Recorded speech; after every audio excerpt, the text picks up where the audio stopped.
Naku po, Samber Susa, makukulong ka. Mga paratang mo kay Yormes Moreno like pagbibinta ng UDM na hindi pala totoo, pagmamayari pa pala yan ng City of Manila. Naku po, makukulong ka o yung mga nagbabasa sa atin, especially sa TikTok, kasi malakas po tayo sa TikTok, maraming nakukomento doon. Boy, binta daw si Yormes Moreno. Naku, ito, katunayan mga kuys, mga guys, oh. Sale, ayan, binenta daw ang Divisoria, ayan, pati Quinta Market, at pati Universidad ng di Manila. City, hindi, City College of City Manila College daw of lakay. Manila. Bentahan. Yun po ang kanyang Alam mo, kahapon. Manong Lakay, Stella. Hindi lang talaga ako pigo sa politika, pero kakulong-kulong yung sinasabi niya. Bakit? Ay, libiluso yun. Ang problema, yung mga ibang eskwelahan ng Manila, like City College of Manila, Oh, ayan, klaro. Ha? O imbis Nabenta na ang Oh, klarong-klaro ha, klarong-klaro sinasabi niya. Oh, klarong-klaro. City College of Manila. binenta, tinatagyan ng mga panahon ni Patawa Mayor Ling. pambuang, oh. Binenta na ho yan, nakay. Ang dami pa, hindi lang yun. Kita Market, Kirikada, Fire Station, ang daming ang binenta. Pati sila kay nagtakay. Sabi lang kay, saan banda bininta?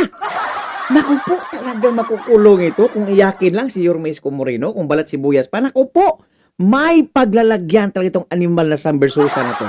Ha? Sige, pagpatuloy mo. Kaya nga, Ano daw, binenta UDM? Hindi, City College of City Manila. College of Manila. Hindi, Ayan. kaya nga, UDM, Universidad de Manila. Binagong pangalan. Okay, Okay. So yun City pala. College o Universidad de Manila. Isa lang yun. Isa lang UDM, pala. isa lang yan. Okay. Okay. Andiyan dyan yung UDM, oh. Naku po, Sa Loton, Sino nagmamanage? City Hall pa rin. City Hall. Okay. At saka yung extension namin sa Santa Cruz. O, hindi baka demanda yun. ayan mga kuys, mga gayas, lumitaw na. Nagbunga yung paninira ni Samber Susa. Pero kapahamakan niya yung bunga, mga kuys, mga gayas. So halatang walang alam sa City of Manila, halatang hindi taga Manila. Ayan po. Naku, kung iyakin lang talaga to si Yormes Moreno, kung parehas lang to sa kanila na balat sibuyas, yung boy banta, malakas magbantain sa si Samber Susa eh. Naku po, biruin mo, napakalaking universidad iyan, tapos sasabihin mo sa publiko na ibininta ni Yormes Moreno. O ayan, yung mga bashers ko diyan sa TikTok, kasi malakas tayo doon eh. O, ayaw mo na maniniwala sa akin. So ngayon, naniniwala na kayo na napaka-fake news niyang boss amo manager nyo. So yan po ang pag-usapan natin sa video ng ito. Mega love shout out to mga Melciki TV Pilipinas, Kuya Machi TV, at sa lahat ng mga Iskunyan supporter vloggers, mga kuys, mga gayas. This video is credit to DJRH. Ayan po, mag-suporta po sa DJRH. So without a further ado, let's begin. Kaya naghahamon yung best friend mo. Ayan, si Samber, Si Congressman SB. Samber. Hamon pang animal. Inahamon ka ng debate at meron sa slogan na Manila is not for sale. Ayan, binenta daw ang Divisoria, ayan, pati Quinta Market, at pati Universidad ng di Manila. City, hindi, City College of City Manila College daw of lakay. Manila. Yari ka, Ayan, SB. bakit binenta at nasaan ang pinagbentahan? Yun po ang kanyang Alam mo, kahapon. Manong Lakay, Stella. Hindi lang talaga ako pigo sa politika, pero kakulong-kulong yung sinasabi niya. Tama? Bakit? Ay, libiluso yun. Ano daw, binenta UDM? Hindi, City College of City Manila. College of Manila. Hindi, Ayan. kaya nga, UDM, Universidad de Manila. Binagong pangalan. Okay. Okay. So yun City pala. College o Universidad de Manila. Isa lang yun. Isa lang UDM, pala. isa lang yan. Okay. Okay. Andiyan dyan yung UDM, oh. Naku po, andyan pala. Sa Loton, Sino nagmamanage? City Hall pa rin. City Hall. Okay. City Hall. At saka yung extension namin sa Santa Cruz. Ayun. O, hindi baka demanda yun. O, pangalawa, See? ano pa yung sinabi isa? Binenta yung Quinta Market. Quinta Quinta Market. Market. Oo. Di ba ka demanda yun? Tama. Ano nandiyan dyan, oh, yung Quinta Market? Pinatatakbo ng mga vendor doon sa loob ng market. Naku po. Private. Saka ang Quinta Market, hindi ko po inabot yun. Panahon pa ho yun nung sinundan kong mayor. Ayan. So, Kita nyo kung gaano to ka-fake news, ha? Ha? Basta hindi ka taga Manila, wala ka talagang alam. Yan po si Versusa, mga kuys, mga gayas. Basta lang may mapukol yang animal na yan, ha? Naku po. Kung talagang iyakin lang si Yormes Moreno, makukulong ka talaga sa Versusa. Ha? Biruin mo yung mga pukol, mga issue mo. Ha? Malayo sa katotohanan. Hawak pa pala ng Manila City Hall yung UDM. Well, alam po natin yan. Alam po natin yan. Pero, yung bunganga ni Sam Versosa, parang machine gun yan eh. Sa paninira. Ha? Nako, makakatagpo ka rin Sam Versosa ng mga iyakin na politiko. Mark my word. Sinasabi ko sa iyo, Sam Versosa. These are the things that, alam mo yung, pag ano ka talaga, yung Taga Manila. gusto mong ligawin Mhm. ang taong bayan. You will throw everything Yes, agree. against to your opponent. Mhm. It only proves na may mga tao tumatakbo Na hindi taga sa Manila. pagkalahatan na tayo. Para ayoko naman May mga taong tumatakbo basta may mamima lang dyan sa Manila pero hindi taga Manila. Yan si Sam Versosa. Ha? The big fake news. Ayan, makagago the big fake news. Kasi yan yung mga vlogger niya eh. Oh, Batang Manila 2, it's the big fake news. Oh, yan yung mga vloggers na hinahire. Ha? Hinahire ni Sam Versosa. O yan, galing na mismo sa bunganga ni Yorme Isko Moreno. Yung ka-fake newsan ng boss amon yung bida-bida. Mga animal kayo. pansinin na yung mga yan eh. Sa pangkalahatan na tayo. May mga tumatakbo Okay, pagpatuloy. sa kanilang bayan, pero hindi taga roon sa bayan na yun. Naku po. Ibig sabihin, wala kang ka-idea-idea Walang alam. what transpired and what happened. Kala ko batang sampalok. Hindi ko po alam yun. Kasi nung minsan nakita ko yung interview nila na ano. Sabi niya, ito si yung girlfriend niya. Taga Si Pasig. Rian Ramos. Pasig. Ako Pasig. taga Quezon City. Oh, kita nyo? On his own mouth. I really don't know. But sa akin, hindi ko sila pinapansin. Why? Kailan ba ako nagkubli sa mga taga Maynila? Tama. Ang numero unong executive order ko, open governance. Manong Lakay. Kaya nga bagsak talaga sila sa survey mga kois, mga gayas. Kasi only Manilinos knows kung ano ang mga ginagawa ni Yorme Isko Moreno sa kapanahunan niya. Yung hindi lang nakakalam sa mga nagawa ni Yorme Isko Moreno dyan sa City of Manila, ibig sabihin, hindi po yan taga Manila. Hindi po yan taga Manila kasi transparent ang ating butihing Yorme Isko Moreno. Nagka-pandemya eh. Nawasak ang ekonomiya. As a father, as a mother, bilang isang magulang, ikaw ba'y gagawin mo ang lahat ng bagay, mairaos lang ang iyong mga anak? Tama? That's the way I look at it. Being a father of 2 million mouth Wow. at the height of pandemic. Okay. Then, you opted to run and wanted to hold a public office, being the local chief executive. Siyempre gagawin mo ang lahat ng makakaya mo. Ito lang mamatanong ko, ito ang challenge ko sa kanilang lahat. Of all the accusation, napakinabangan naman ng taong bayan eh. Food box, gamot, lahat ng uri ng pantawid nung pandemya. Bakuna, remdesivir, tocilizumab, Yan, yung- molnupiravir, Yung Santa Ana Hospital. Santaan, Ayan. and all other development.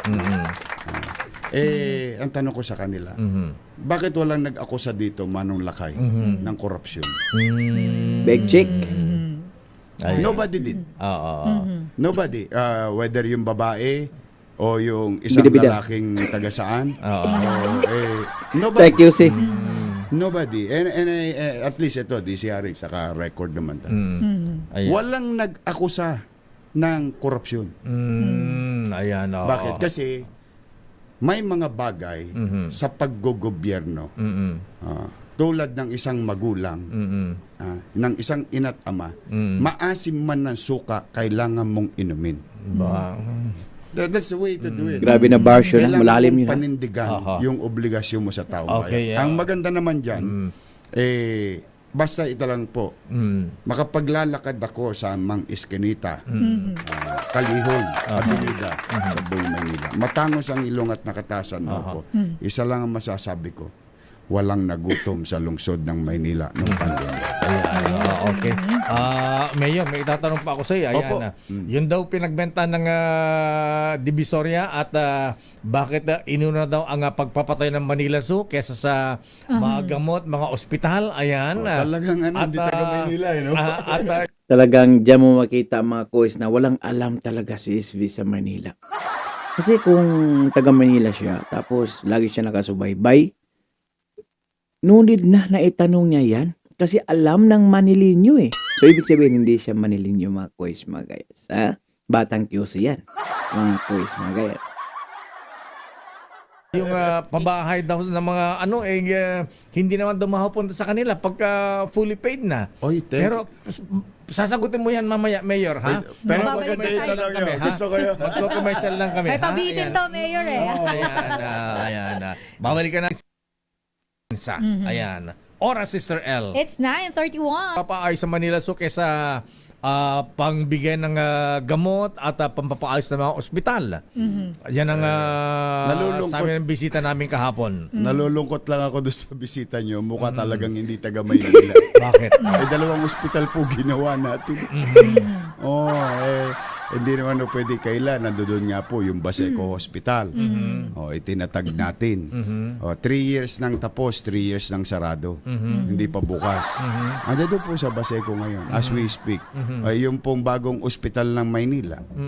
10-story, fully air-conditioned public hospital na may CT scan machine, na may MRI machine. Ang natin, yung tawag yun, ultrasound. 4D. Sa private, 3D lang. May mga makina. X-ray, 2 uri. Mobile X-ray sa loob ng ospital and stationary X-ray. Tapos, naalala nyo noong pandemya. Yan yung sinasabi ni Mayora na hindi daw pumasa. Napagalataan ka, Mayora, ha? Nagtatag tayo ng Manila COVID-19 Field Hospital. Ayan, Yes. sa Luneta. Luneta, Santa bako na. Ana, oo. Tapos, Ibang empleyado namin dito, Oo. na-confine din sa Luneta. Okay, tanyo?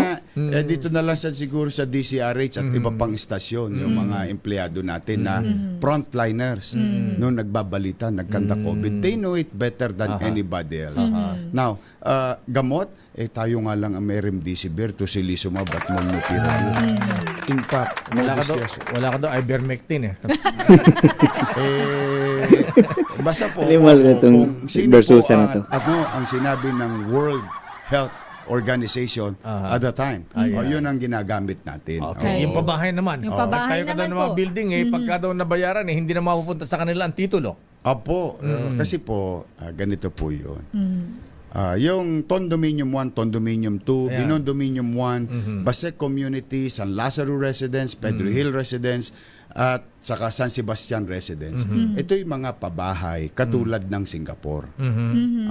Kaya lang sa Singapore, may kakayanan na bilhin ng tao yung unit, hulugan. Kasi malaki sweldo nila. At kaya nilang magbayad.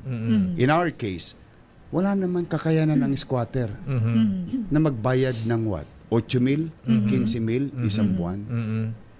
Wala kasing itong mga ibang individual na to na nagsasalita lang na may masabi lang ba? Wala man silang idea kung paano OSB. mamuhay na maging mahirap. Para sa'yo yan.